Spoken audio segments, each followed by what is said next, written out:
Hey, everybody. Welcome to another episode of CTO Confidential. I'm here with Lawrence Krubner, the CTO of Scorealytics. Lawrence, welcome to the show.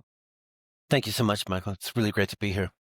Amazing. It's great to have you. And Lawrence and I, we met at a CTO lunches, I think it's called, meetup in New York City. And I was really kind of into it. I mean, we met a bunch of people there. It was really awesome. I'd love to hear, though, where I start every episode is really with the person's origin story. Where did you start? Kind of where did you get into engineering and become a CTO, and kind of give us kind of your background? Thank you for that, Michael. I have a funny career in that I started at the top, so to speak. I I was doing engineering 25, 26 years ago, early Wild West days of the web when nobody knew what they were doing. And so the fact that I did not know what I was doing was disguised by the fact that the whole world was still trying to figure out the World Wide Web. I co-founded StartClive.io back in 2002 with this guy, Peter Edgelasto. I'd been just kind of playing around with PHP and accidentally created a CMS that worked out really well for handling video collections online. And that went really well. I mean, I got to admit, the first few years we were a total disaster. We didn't have a sales plan. We didn't know that we needed a sales process.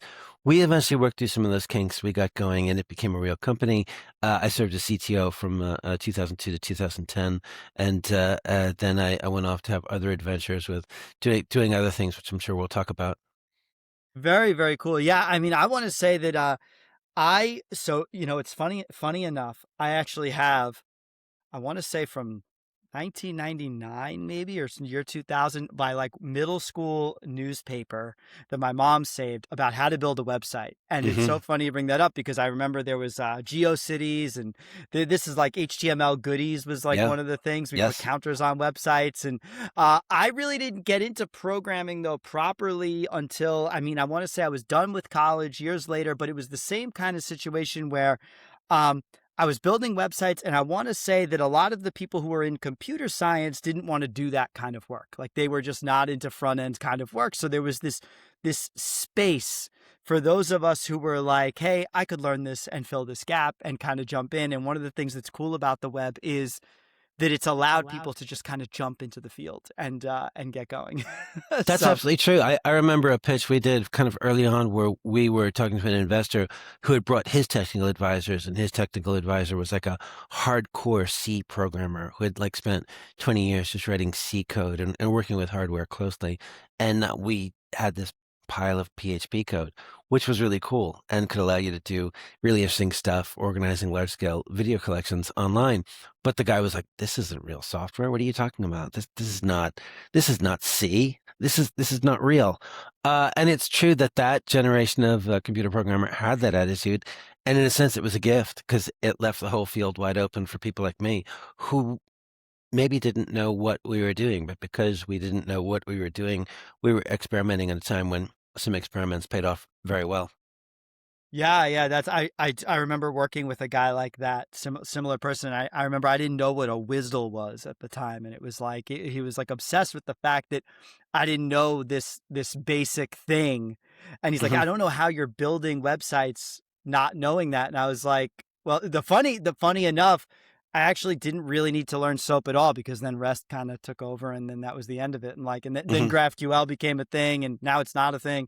But it's funny that that like all of these technologies that you think you need to know. And maybe that's leads into the next part of this discussion today, which is always something that's in the back of my mind when it comes to AI, because we're meeting a lot of folks that are getting into the field by way of AI.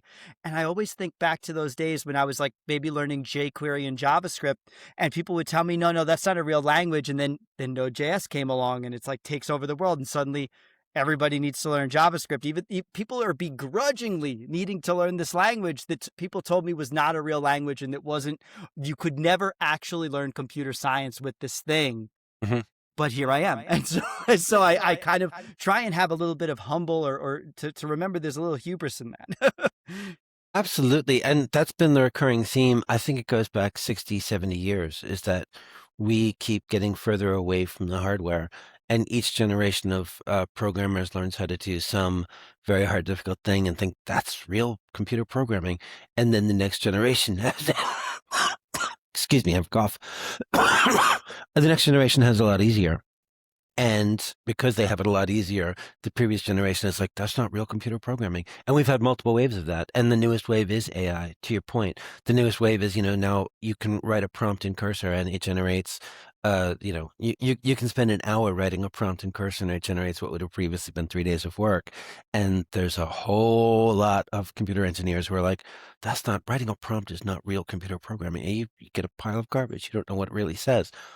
But I've been in the weeds of this now for at least a year or maybe 18 months, and you review the code, and you can still get high quality code, even if a lot of it is auto generated. And to my mind, it's not really that much removed from like the generators we've already had in, like, say, a Ruby on Rails framework where you can write, or a PHP Symfony framework where you can like write a config file and have it auto generate tremendous amounts of your website for you automatically.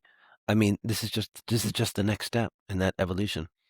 That's so true, because I'm a big, I've had like a return to Ruby on Rails as AI took over, because I was seeing a lot of this where I said, well, if this thing is generating lots of boilerplate, well, if I could leverage those generator commands, I could save myself a ton of tokens, Yes. because this framework behaves in a predictable way.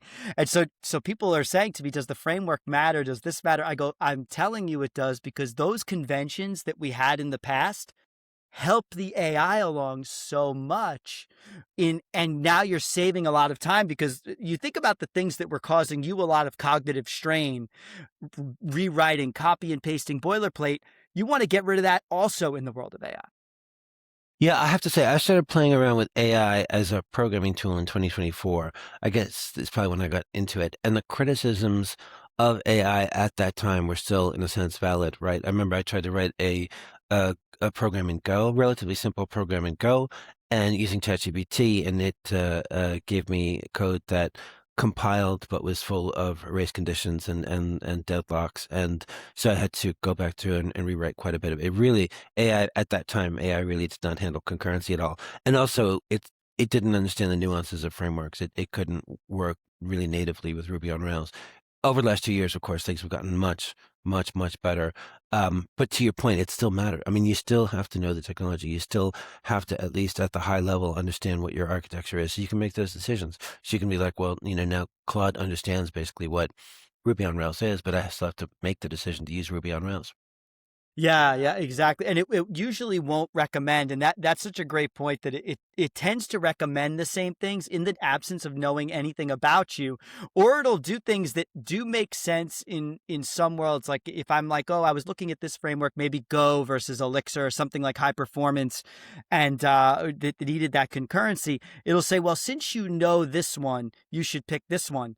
And then I'm like, but you know all of them. No, so like I was like, so I don't necessarily need to be an expert in the thing to use the thing.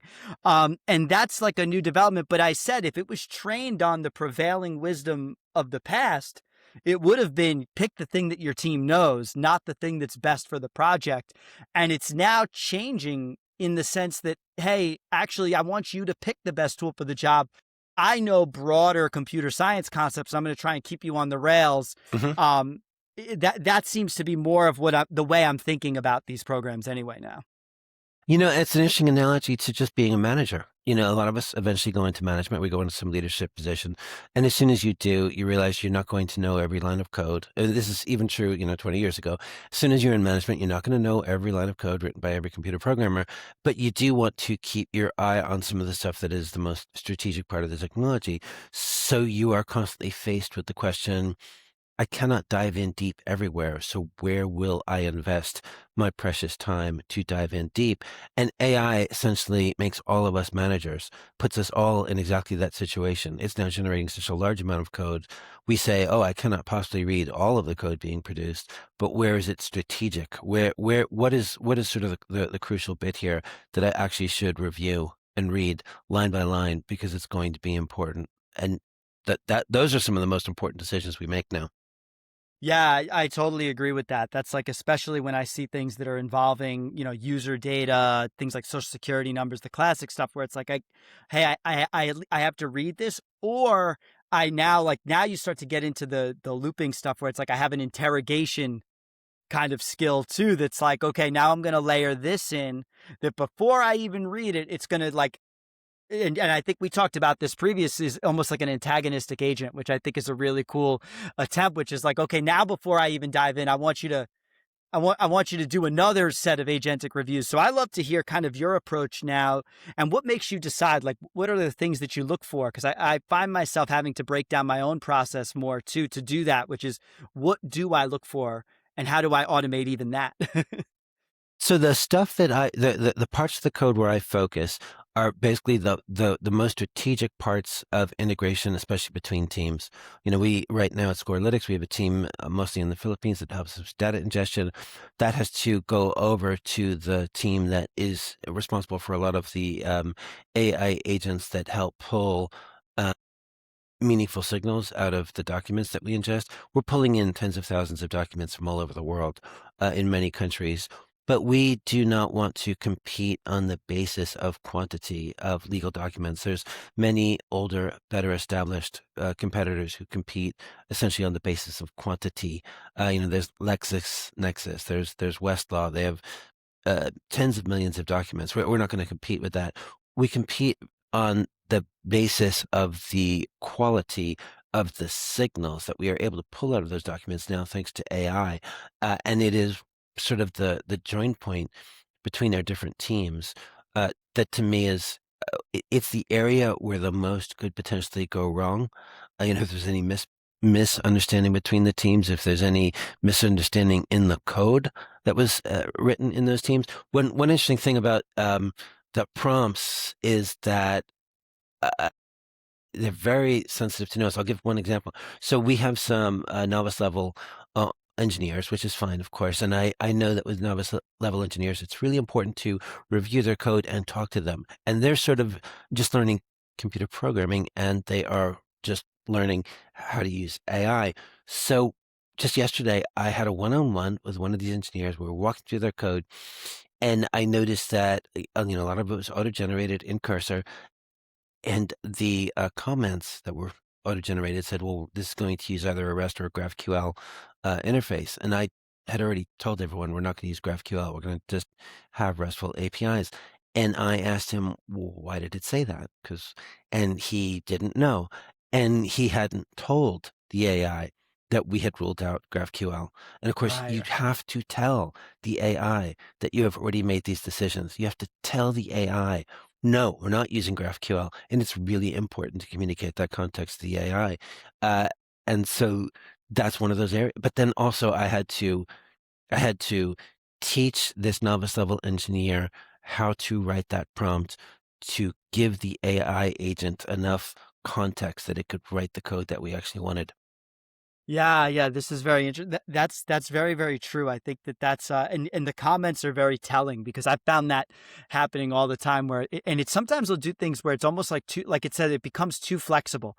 Like even sometimes you'll tell it that and it's like, well, I'm going to make it so you could support both. And I think there's like a famous in Gary Tan's skills. He has this like part of it which is like because the code is cheap, always do like just make it super like handle every case, don't ever make trade-offs like that. I take a little bit of a different approach. I still think that the old advice of building the thing to do exactly what it needs to do at that time is still better than to make it super super broad or super super abstract. But that is one thing I've noticed when you use the different models that it'll do. And one of the things I've taken to doing also now is the model I've been enjoying is GPT-5.5, and I find that if I put it into high mode with the thinking, it starts to do a lot of stuff like that, and I prefer it in the low power mode, which is stay simpler, don't make as many of your own decisions, ask me more questions, and I kind of get a better output out of that. But it was interesting because I had to experiment with both, and that's one thing I wonder about with juniors is I'm learning to use the model by working with it and kind of like doing it by hand a little bit. And I'm wondering if they're getting enough knowledge to know, oh, that's too like there is a point of like too like breaking up a problem down to making it too modular, I should say, or like over abstracting too early, and that's going to bite you later, but you won't realize it, and you may not even feel it because you may just be burning tokens to deal with it and not even worrying about it. Wow, you cover a lot there. That's three or four good points that you just made there. That'd be a lot to respond to all at once. But I would say, as a manager, yes, it is really important to watch what your junior level engineers excuse me, are doing. If you hire a junior level engineer, I think you know upfront that you're committing to investing some time training them and helping them understand what AI can do. 10 years ago, 20 years ago, I think it was the experience we all had that as we got into a particular problem, we also started learning the nuances. It's a little bit like you're traveling, like you're in a boat and you're heading towards an island. At first, it's just a vague dot on the horizon. You get closer and closer, and now it's definitely an island. You can see it as two hills, and you get closer and closer, and now you can pick out the individual trees and the rocks. And over here, there's a crevice, and over here, there's a little bit of a mossy outcrop. The details come into view. And that is often what it is like as you take on a problem and you get closer and closer to it and you begin noticing the edge cases, which are not immediately apparent. That was the experience 10, 20 years ago. In a sense, that remains true. But in a sense, now you're discovering that with this assistant, and the assistant is helping you talk through it. But you do have to talk to it. One thing I noticed with the novice level engineers is they often try to one-shot things. They like write the prompt and like, oh, write the code. And the more experienced engineers, in Claude, they'll stay in planning mode for a long time. They'll have multiple rounds of like, let's talk this through. Okay, well, you gave me this plan. What else should we be thinking about here? Question after question, review after review before they ever like spend a single token to actually write code. And that, to my mind, is the right way to go. Yeah. This, I always use these rock climbing references because I grew up rock climbing, but I remember I grew up with climbing with my uncle, and I was watching some older guy climb. He was really, really strong, but he was saying that if you look at him climb versus someone who's new, he goes, "You see how you're reaching and feeling every hold, but he just sits, looks, and he makes one reach and gets the right one." He said, when you're great climbers climb like that because you have to conserve, you conserve the energy, but it seems to be the same metaphor to me, which is I spend a lot more time looking at the plan, thinking about the plan, and then I make the final execution that one time, as opposed to let it execute, then test it out and be like, oh, this is all crappy. And then getting it to try and correct itself while the context is rotting. You'll start to learn very quickly that that is not the way to go. And one of the things I've been getting into with this whole loop engineering thing is now I'm like, ooh, I can break this down into even tighter stages. And I think a lot about the junior engineers because I do think we're going to get to a point where we are going to, right now, it's a tough time for junior engineers. I like to acknowledge that because it's definitely not the best market or not the market I grew up through this field in. But I think about how they would use an agent versus someone who's more senior. And I was like, maybe it's injecting different things into these steps, which is, hey, we're going to enter a mode now where the agent's going to give you things and you're going to handwrite the code in just because we want you to become better. Or when the agent is done, it's going to actually explain or run through like a object-oriented, what is it, the practical object-oriented programming, and show it why, hey, we decided to use this approach. The improper approach would have been this. Just so you're learning things as you go. And what do those pipelines look like for juniors where you almost have the training wheels on? And saying, hey, we actually are going to have you hand type and you're going to move a little slower because we're investing in you. And I think the industry has to just change its thought process around this because on the other side of this is employees jump jobs so frequently that it was not really behoove an organization to invest in the employee. And I'd love to see us get back to that where someone might spend 10 to 20 years with your company or like look to kind of build a career there. And this becomes a part of that investment.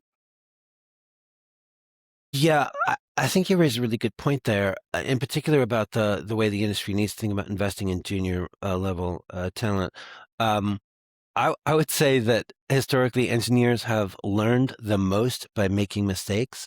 I think we've all had the experience of like we tried a particular architecture, we tried a particular approach, and it just was a total disaster. And we learned from that, and like even 10 years later, we're like recounting that anecdote and being like, no, no, no, you don't want to go. I tried that once. You don't want to go down that road. And I do worry that writing code with AI is so easy, and then rewriting it is so easy.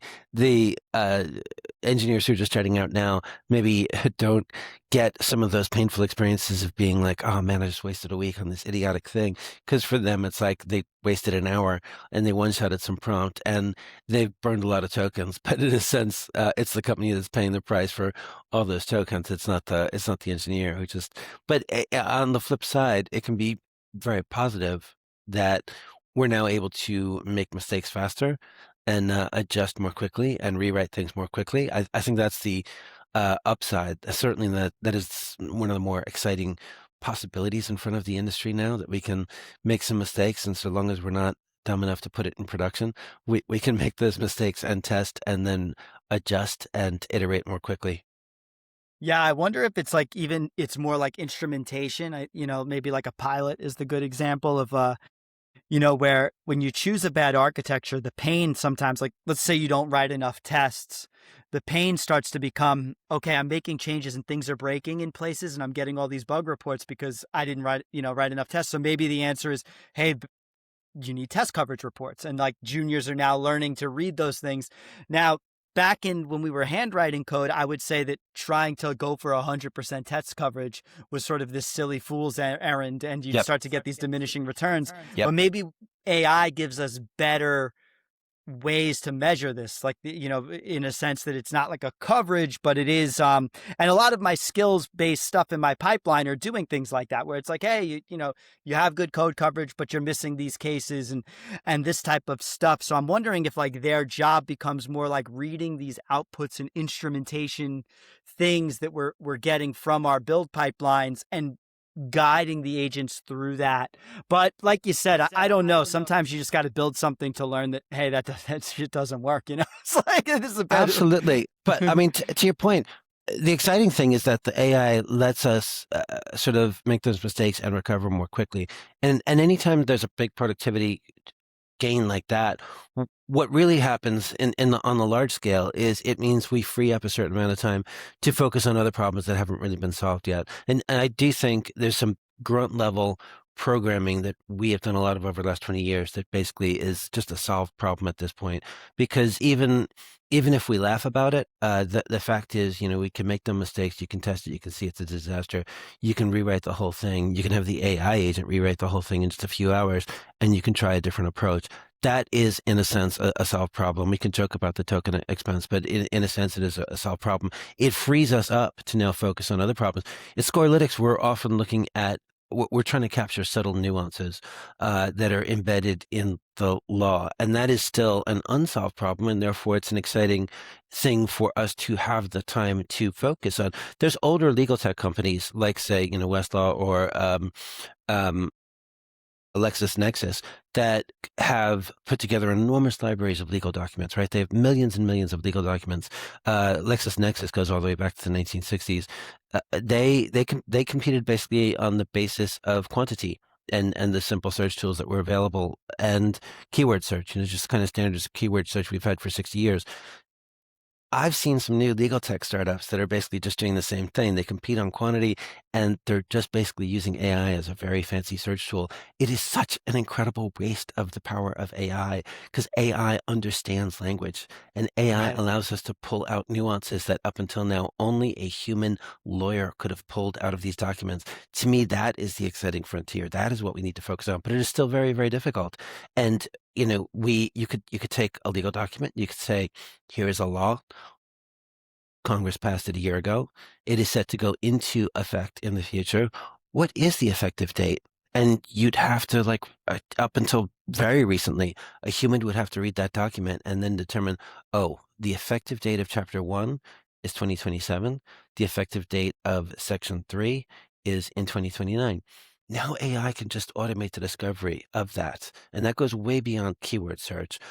But then to be able to handle a large number of documents from different countries with different formats and still get reliable results, that requires something beyond even what frontier models of AI are currently able to do reliably.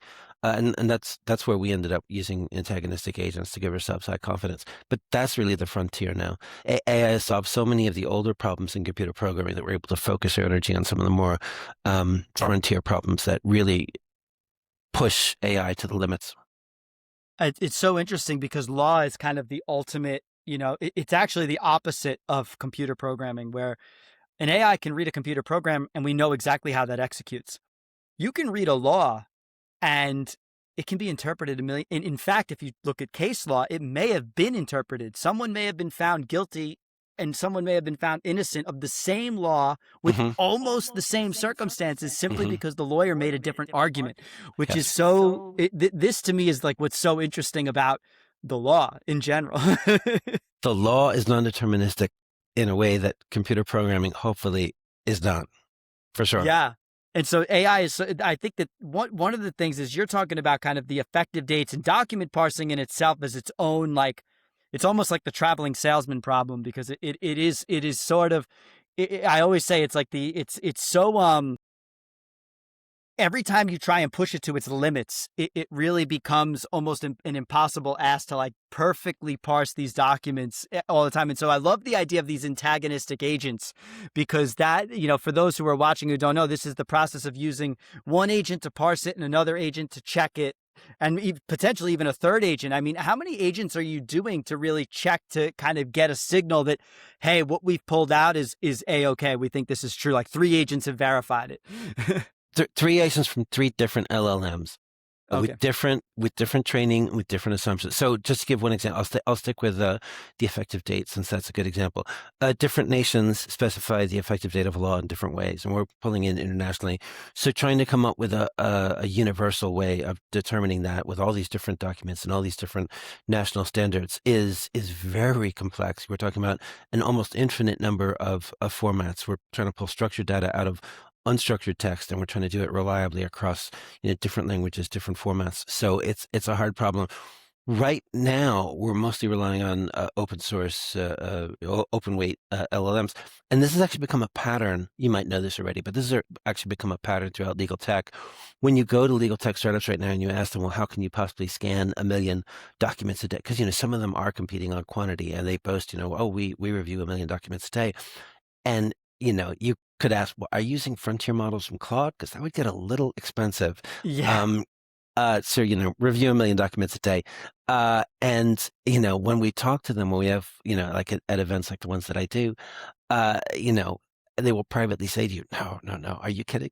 They all use open source, open weight LLMs, at least for the first pass. Mhm.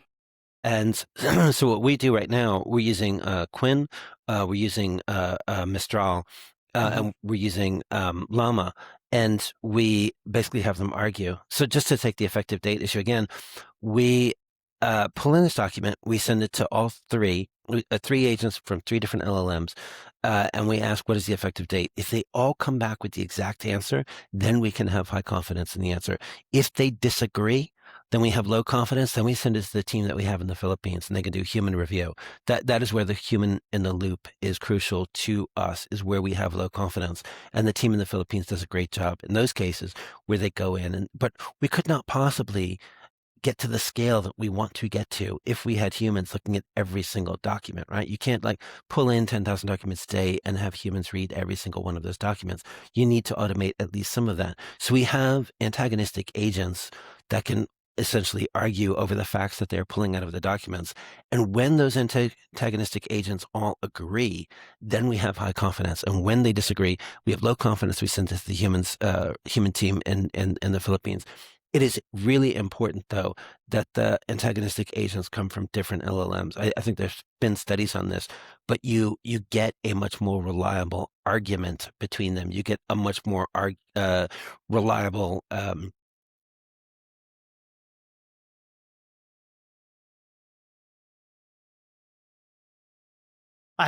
I like that idea. And I think that the other thing that's interesting is you're talking about these open source models because they're getting so much better. Although GLM came out and it's not exactly cheap. That one's like that one's kind of creeping up in the expense of the open source models. But I think that the writing is on the wall that things like Quen and Kimi and they're getting good enough that I could see us within a year, maybe 2 years, definitely not needing a frontier model for all of the programming we're even doing, where we're like, hey, I'm gonna, these are some pretty basic, and even right now, if you're doing like some basic CRUD interface on Rails, I would say that you could Oh use yeah. Quen or Kimi for that and not need to spend anywhere near what people are doing, even though right now it seems like everyone just buys the $100 a month or $200 a month plan and just puts the pedal to the floor. When you really start to break it down, and I do think this is kind of the future of software engineering in a lot of ways, is actually thinking about the cost and what's the lowest power model I can do to get the proper result out of this. One of the things that we've noticed is that you can get better results from worse LLMs if you have the right architecture. Having even smaller models, like with Quinn, running the 32 billion parameter model, as opposed to the, 230 billion parameter model, running the smaller billion parameter models can still work if it means that frees you up to run multiple models that are all competing with each other. Worse LLMs can give you better results with the right architecture, with the right training, with the right thinking about that. Having said that, I will say, NVIDIA has been coming out with their own line of LLMs, and they just 3 weeks ago announced this new one, the Nematron 550 billion parameter, which, with a little bit of training, a little bit of tweaking, could probably give us results very close to Claude. And that is very, very exciting to us. Now, it does take some fairly serious hardware to run that. The Yes. machines we would rent from Azure would cost like, I don't know, let's say 2,000 a month.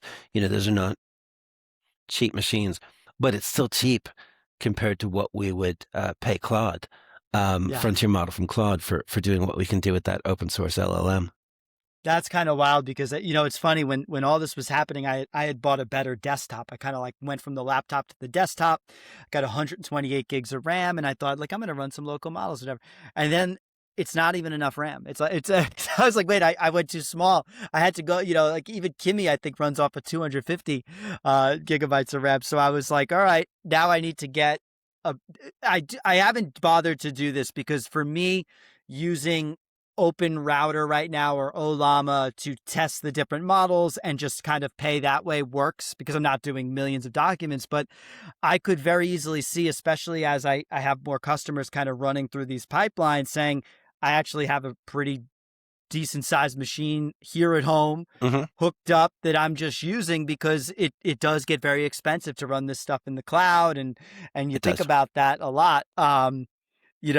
It's just it's gotten me more into hardware, which is a place I never. It's so weird how we came full Me too. circle like that. I just Yes, never it's would have funny. thought.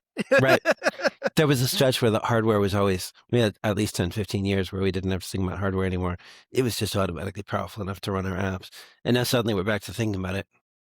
Yeah, and it's and you're now going, wait, maybe I could be out of the cloud and do this on prem, and that makes some sense to do. And now we're all like we're trying to control these things from our phones and be on the go a little bit more to do it. So I now like I said, I go, well, maybe I never want my desktop to go to sleep.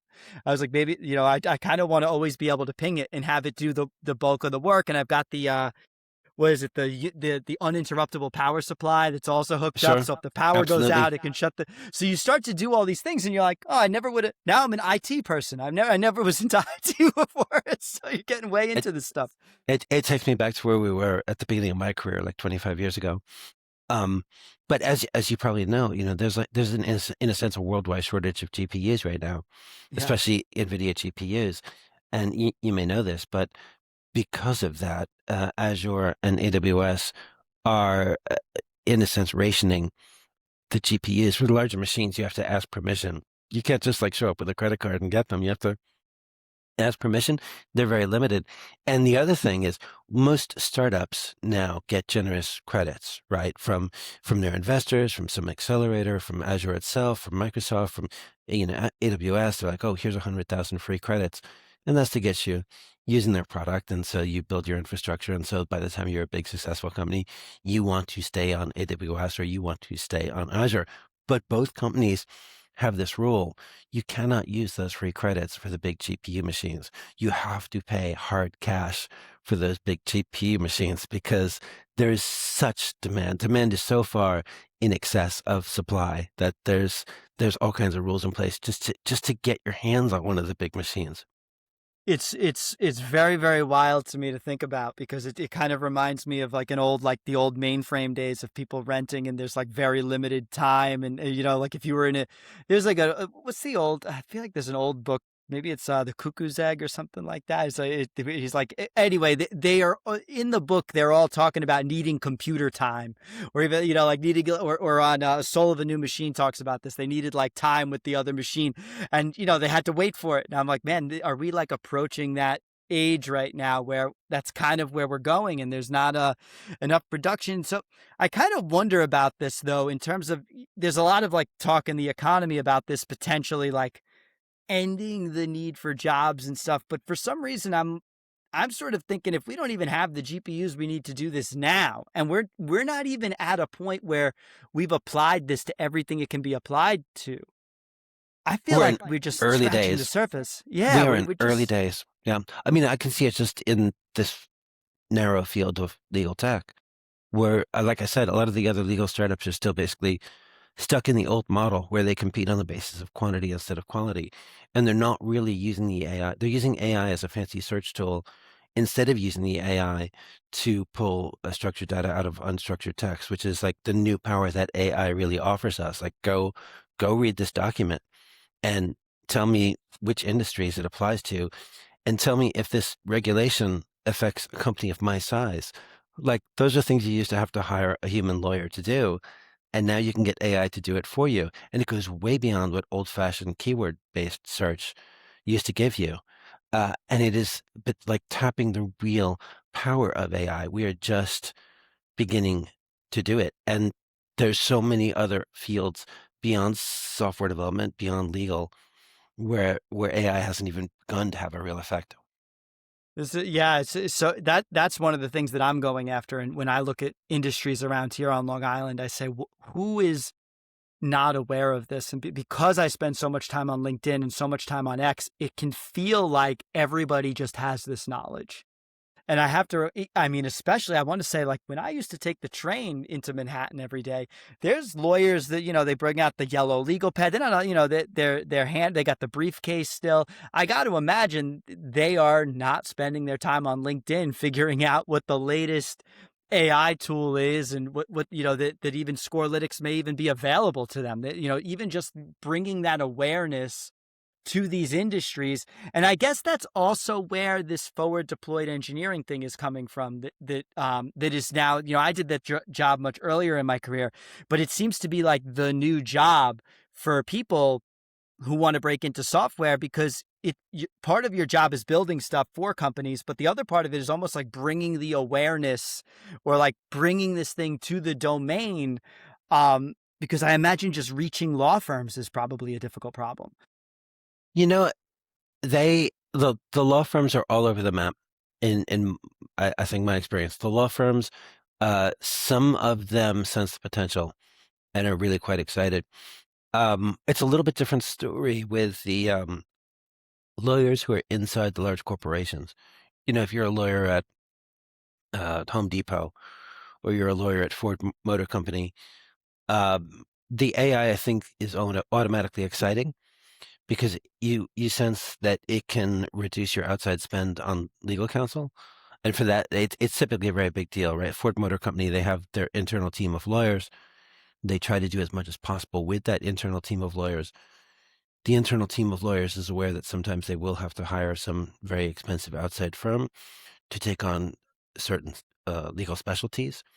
But to the extent that AI can help supplement their power or help save them enough time that they can, either give them new abilities to think about a specialty, a legal specialty where previously they would have gone to outside counsel, or just do some of the grunt work so they have more time to think about high level legal strategy. that reduces their need for outside spend, and the argument is really straightforward because it's like, you were going to spend 5 million on outside counsel. We can save you that 5 million. And there, the argument is very, very straightforward in terms of the immediate business impact. Yeah, that's another thing that's interesting about law, which is also that the law is so driven by the cost of it being so expensive that a lot of times you're like, well, because we deal with this with, let's say, ADA compliance, where somebody just puts in a lawsuit, corroborated or not, and they're like, we're just going to pay them a 10 grand because it's still cheaper than going to court over. And I wonder if AI makes that equation different. Interesting. Really interesting. I don't know. There's other things that I think about with the law too, which is you get stuck with, you get in some kind of a legal trouble and good lawyers come up with better defenses. Does this give better defenses to regular folks? Not everybody can get the Johnny Cochran, in the most famous example, I'd say, but like, do we get better defenses, or do we get better laws written on the legislation side? Can AI help say, hey, we're thinking about passing this law? Give it, an AI can say, well, you forgot a bunch of scenarios, or this is forgetting this group of people.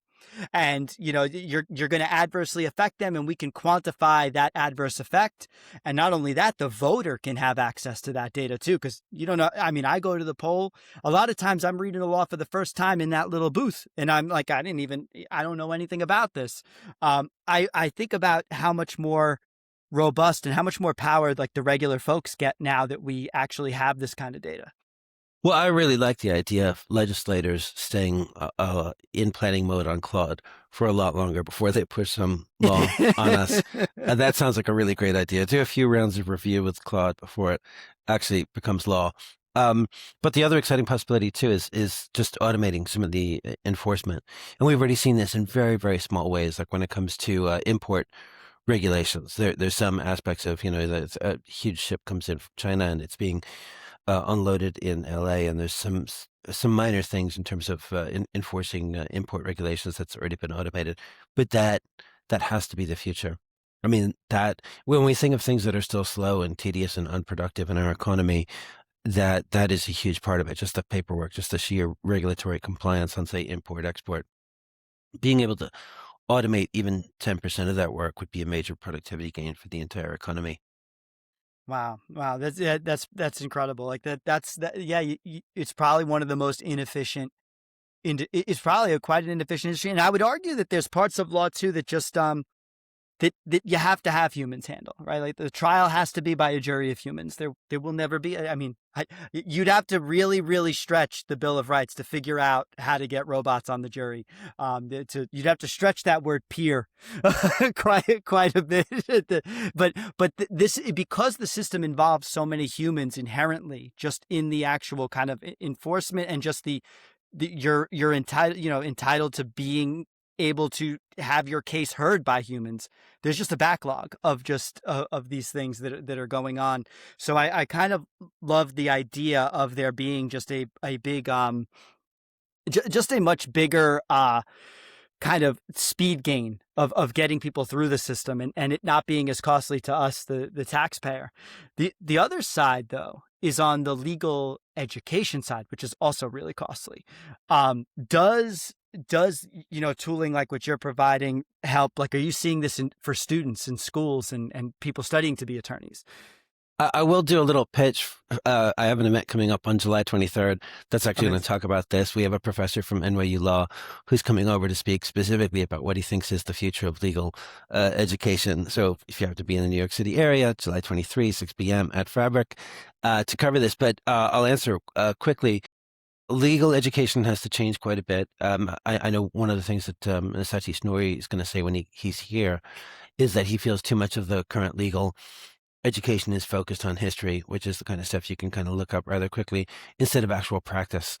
Actual practice is something right now. Basically, you spend a few years basically studying legal history, and then you go out to the field and you have your internships and your actual time learning what the actual practice is, what are the actual customs of the court, what are the actual expected traditions around, who files, what are the deadlines, what do judges typically expect, how to handle the judges, how to handle your clients, like all of that, which is really the core of what would make a successful career as a lawyer.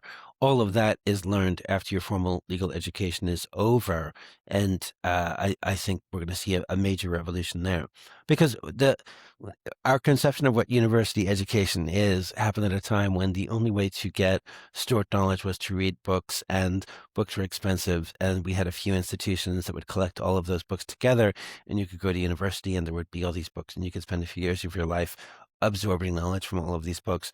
That era, that the essential practical circumstances that gave rise to those institutions in that format, that has all changed, of course. Now you can get just infinite amounts of legal information online. Therefore, perhaps the education should focus more on the actual practice, which is, more of a practical training, and potentially would allow people to be more effective more quickly. That's also interesting in its implication for how I picture computer science education too, because I've had this conversation with a number of folks now where I was thinking that the value of education actually goes up in a world of AI, because you are going to need a period of your life to potentially like handwrite code and practice. Like, you're going to build a startup in whatever language you want, but you're going to handwrite all the code. You're not allowed to use AI. And it's great. You have 4 years or however long where you don't have to worry about making money. You don't have to worry about being productive. Your only job is to get a feel for this craft in a very practical sense, versus studying maybe like specific, whether in computer science, it might be history, but maybe you're not studying as much of the algorithm implementation, but more learning how to pick the right algorithm and learning more of these higher level. Because I think that was always a criticism, is kids would graduate school in computer science and they wouldn't know practical things, like they had never really touched Git, or they had never really built something that, an MVC style app or study design patterns or something like that. That's now more important, and you can use your time in school to do that. And I think the same thing with law, where it's, you maybe spend less time in the history and learn more practical concepts and do more practice for the real world. That's almost certainly true. There's got to be more of an emphasis on the practical. At the same time, having a certain grounding in certain historical texts probably has a value in the same way that, I think of antagonistic agents and how that architecture works better if you have them from different LLMs. To my mind, it's useful to have some point of your life where you go back and you read old books, because each author is, in a sense, their own LLM with their own assumptions, their own unique way of seeing things, their own unique way of talking, and just seeing the differences between the authors in their original voice gives you some sense of points of possible conflict. Excuse me, or points of possible interest in exactly the same way that using antagonistic agents from different LLMs also helps bring out interesting points of conflict and interesting points of disagreement. Yeah, well, it's the other kind of cool thing about this is law also has the same concept of having very technical terminology that is it helps you give the LLM a lot of information in a small amount of tokens, right? Like, if you know that, like those little Latin concepts, from my time, it was res ipsa loquitur or something like that, which is that those three Latin words mean like a whole thing to lawyers. And knowing to say that to the LLM in a handful of tokens, it's like that triggers a whole kind of thought process. And so I think the same exact thing for what I see when I see people vibe coding that come to me with a project and they're like, I built this huge thing. It cost me $10,000. And I look and I go, how the heck did you spend $10,000 in tokens building this? Well, you start to realize is you didn't know what to ask for. So you were asking in this very, very lay terminology, and law is the same way, where spending time learning the terms and how to speak that lingo is going to help you use the AI to great effect. And there's been this thing where sometimes people are like, why do lawyers speak this weird old-fashioned language? Why are they still using Latin? Why can't they just speak plain English? Wouldn't it be more practical? Wouldn't it be more effective? Wouldn't it be more, in a sense, democratic? The whole public could understand what they're saying if they just use normal English instead of using some old, dead language. But the counter argument, which lawyers are very well aware of, is, A dead language does not change in its meaning, whereas a living language does. If you use Hmm. modern English, the words are constantly in flux and therefore open to completely new interpretations. It's more fluid. It's more open to potential confusion, especially using completely modern language here.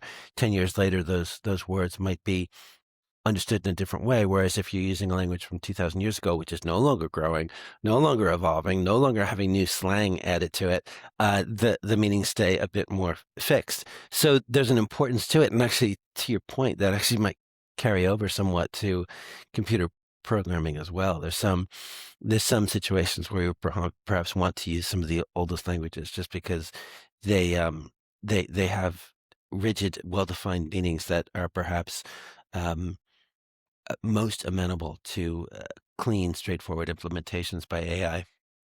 Yeah, I mean, this is my experience, especially with Ruby on Rails versus frameworks like React, Next.js, which I had spent most of my career writing types, JavaScript and TypeScript and React. And one of the things when I went into running my own business that would frustrate me about particularly the JavaScript world and the frameworks like Next.js is I go every single year I never write this the same way because they keep making big sweeping changes, but the output at the other side is like just not changing for my users. I have to reorganize the directory structures, and then I'd go back to this old, a project that's not even that old. It's only a year old. So, you try telling someone at an oil and gas company that their project is old because you wrote it a year and a half ago. They're like, Hmm. "Are you kidding me right now? What did you put me on?" You know what I mean? Like that. This is silly, but that's what was happening. And then I'd start using AI, and I'd have to keep correcting it. Oh, no, no, no, we're using app directory now. Not in React, it's we don't want to use. It's not cool to use effect anymore. You got to use React this library or something like that. Or oh, we don't do Redux anymore. We're on a different standard. It's so you'd have to keep making these corrections. Switching to Ruby on Rails, yes, there is a lot of new stuff being added, but a lot of the core is the same. So because there was just less flux in the language and the framework, the AI gets it right very quickly the first time. And then for some of the newer stuff like their front end and Hotwire, you'll notice that you have to kind of give it more guardrails. But because that framework has now stayed very stable for 2, 3 years, I've noticed with each generation, it knows a bit more and it knows a bit more and it stays very stable in its awareness. So I've kind of noticed this in programming where you're right. If the language is not constantly trying to reinvent itself Hmm. for the sake of better ergonomics, developer experience, etc., you get a better result. And it's funny because now the developer experience very much involves AI, and having to correct it to the quote unquote new developer experience that I'm not getting any benefits of anymore gets really annoying.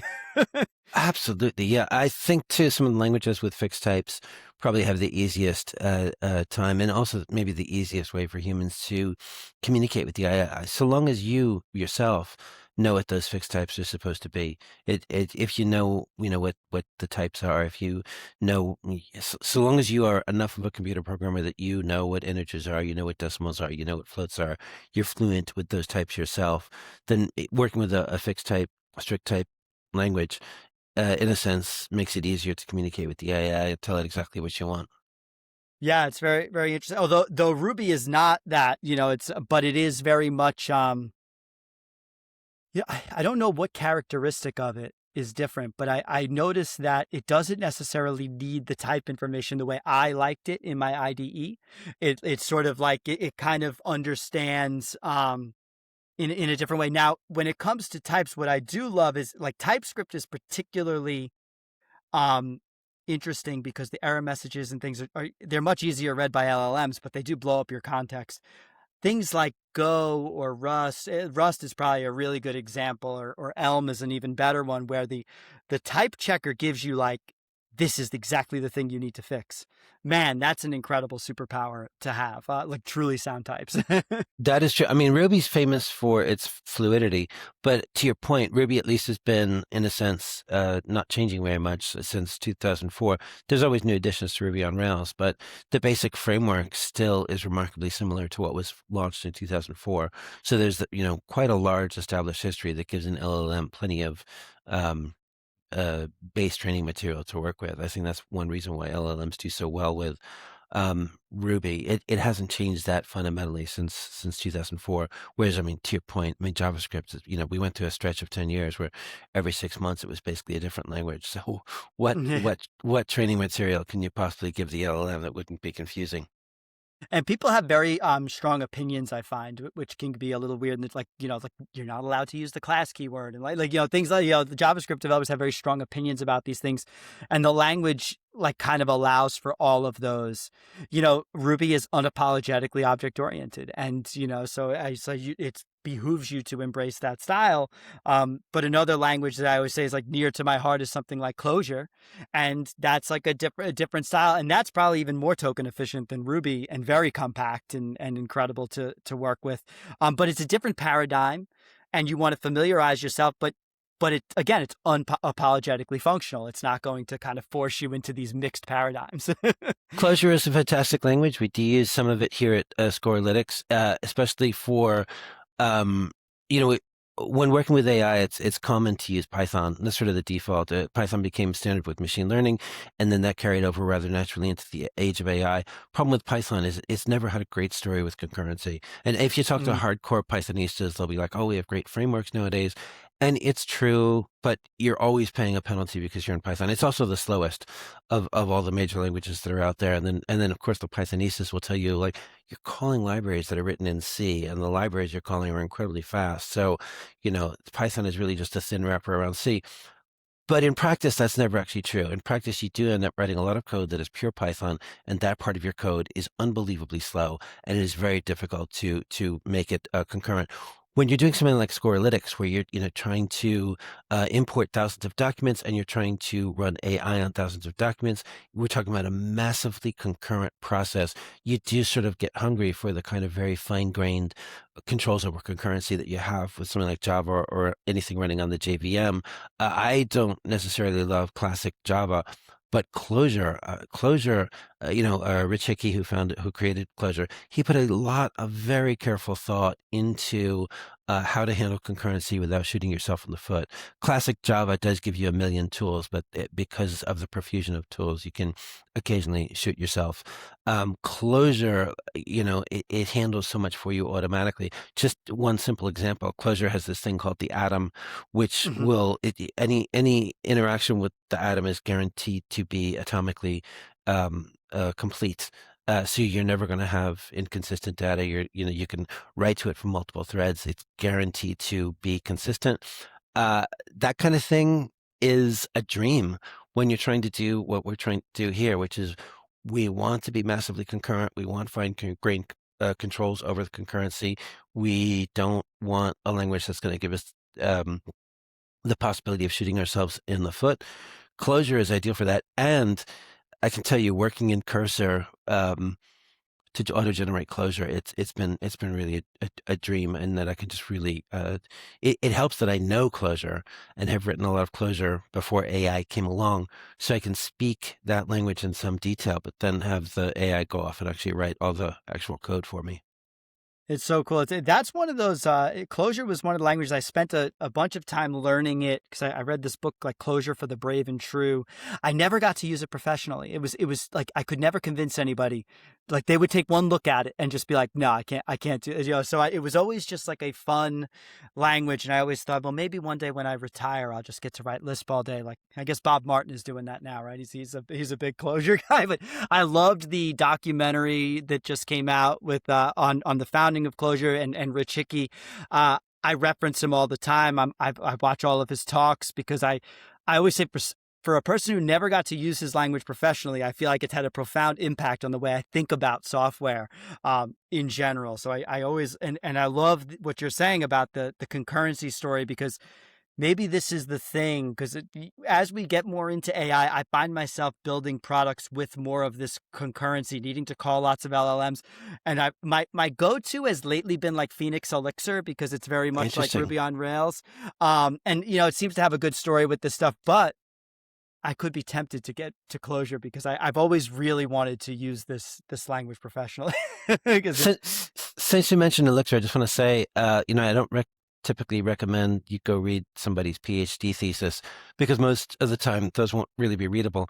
But Joe Armstrong is an exception. He created Erlang, and then he wrote in 2003. He wrote his PhD thesis, just going back over why he created Erlang. And it's like, oh, he includes in that thesis like basically a whole history of concurrency. And I got to say, as a computer programmer, I feel like I never truly understood concurrency until I read Joe Armstrong. And it's very readable. It is really very readable.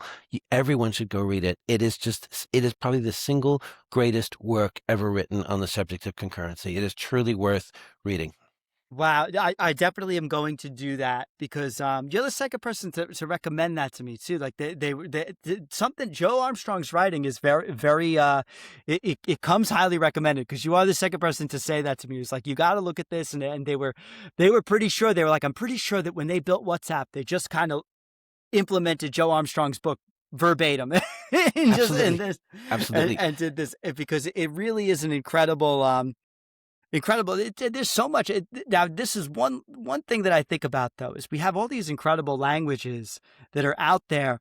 Does AI kind of stunt flatline us, kind of leave us with what we Yeah. have today? It's a fascinating question. I think it just takes us in a different direction.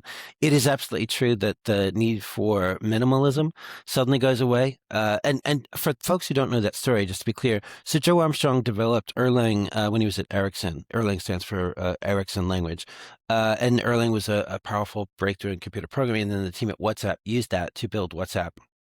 WhatsApp is kind of famous because they only had 17 engineers in the entire company, and they sold to Facebook for like $1 billion. So essentially, 17 engineers generated over $1 billion worth of wealth. And the reason why they needed such a small team is because Erlang was so powerful and so minimalist and so concise and so powerful. AI now you can just burn tokens and it'll generate all kinds of garbage for you, and it'll generate all kinds of boilerplate for you.